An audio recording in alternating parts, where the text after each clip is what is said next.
Don't forget to subscribe and leave a comment on this video saying I subscribed. Let's get into it.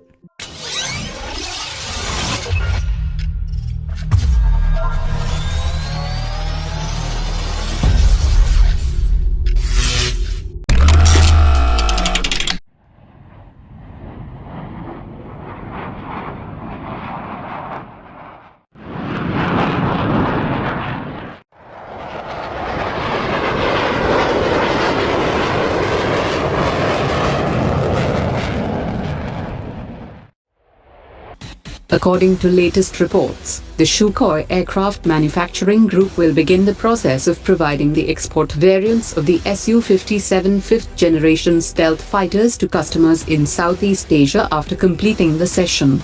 Russian media has reported that Vietnam wants to buy 12 Su-57 fighters, and the contract value is estimated to be about $2 billion.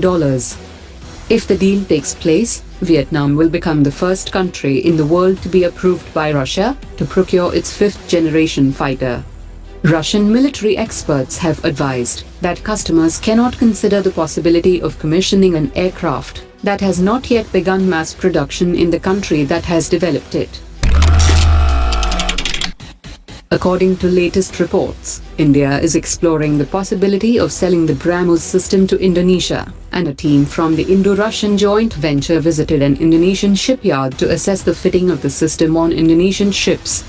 India has also offered Indonesia with coastal defense radars and marine-grade steel, and to service the Su-30 combat jets flown by the Indonesian Air Force, as part of efforts to deepen bilateral defense and military cooperation. China has unveiled its first stealth spy drone that is invisible to radar and can fly 40 hours without refueling. According to its developer, the Skyhawk is capable of taking a clear picture of a car's number plate while flying at the altitude of 3,000 meters. It is also capable of avoiding radar detection and is equipped with China's most advanced photoelectric aerial platform.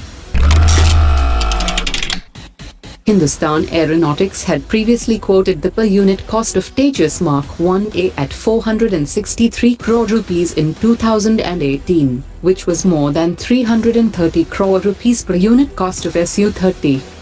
As per figures provided by the Indian Defence Minister, Hindustan Aeronautics will be getting orders worth 49,797 crore rupees for the development and production of 83 Tejas Mark 1A, which roughly translates into 599 crore rupees per aircraft. While the Indian Air Force will pay 463 crore rupees for per unit of the Tejas Mark 1A, development costs were not included in previously available public figures.